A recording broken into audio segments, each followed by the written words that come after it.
प्रणाम अहाँ सब गोटा के।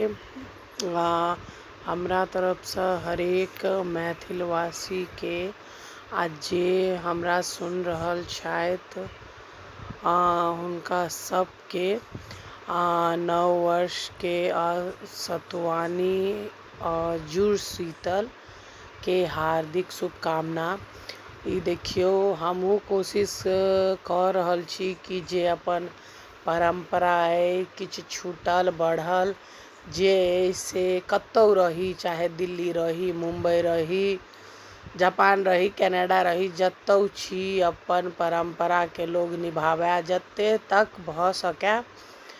तऽ इएह छै कि अपन मैथिल संस्कृति के धरोहर जे परंपरा अइ अपन से एक दोसर जनरेशन में ट्रांसफ़र होइ छै से देख कऽ बड़ नीक लगै छै आ करहु में बड़ मतलब गर्व महसूस होइत रहैया कि हाँ हमसब मिथिला से छी। आ ई पाबनि आइ बूझऽ में मतलब वैज्ञानिक तरीका से देखू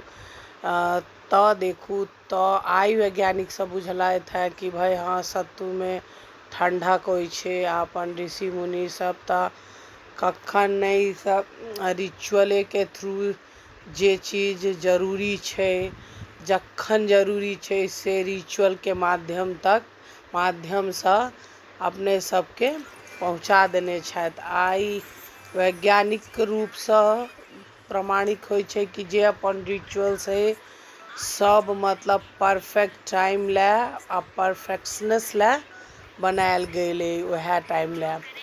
तऽ हम तऽ बड़ गर्व महसूस करै छी मैथिल होबऽ पर।